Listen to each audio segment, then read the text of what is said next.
പുതിയ ഹാബിറ്റുകൾ ഉണ്ടാക്കിയെടുക്കാൻ നമ്മൾ പല തന്ത്രങ്ങളും ഉപയോഗിക്കാറുണ്ട്.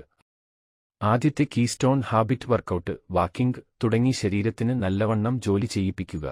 രണ്ടാമതായി, നമ്മൾ കഴിക്കുന്ന ഭക്ഷണങ്ങളുടെ ലിസ്റ്റ് ഡയറിയിൽ എഴുതി സൂക്ഷിക്കുക. പിന്നീട് ഇത് പരിശോധിക്കുകയാണെങ്കിൽ നമ്മൾ കഴിക്കുന്ന ഭക്ഷണത്തിൽ നിന്ന് എനിക്ക് വേണ്ട ഊർജം കിട്ടുന്നുണ്ടോ അതോ വേസ്റ്റ് ഫുഡ് ആണോ ഞാൻ കഴിക്കുന്നത് എന്ന് മനസ്സിലാക്കാൻ സാധിക്കും.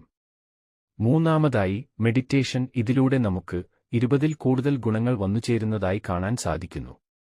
നാലാമതായി, നേരത്തെ എഴുന്നേൽക്കുക എന്ന ഒരു ശീലം ഉണ്ടാക്കിയെടുക്കുക. അഞ്ചാമതായി നമ്മൾ ചെയ്യേണ്ടത് ഓരോ ദിവസവും ഒരു പുതിയ കാര്യം പഠിച്ചെടുക്കുക. നമ്മൾ നമ്മുടെ കംഫർട്ട് സോണിൽ നിന്നും പുറത്തുവരികയും അങ്ങനെ ഒരു പുതിയ ഹോബീസ് ഉണ്ടാക്കുകയും പുതിയ ആളുകളുമായി ബന്ധം ഉണ്ടാക്കുകയും അങ്ങനെ നമുക്ക് ഭയമുള്ള കാര്യങ്ങളെ ധൈര്യമായി ഫേസ് ചെയ്യുവാനുള്ള ഒരു മനോഭാവം ഉണ്ടാക്കുവാനും സാധിക്കുന്നു. ആറാമതായി, പൈസ സേവ് ചെയ്യുക എന്നുള്ളത്. ഇതെല്ലാം ആണ് പ്രധാനപ്പെട്ട കീസ്റ്റോൺ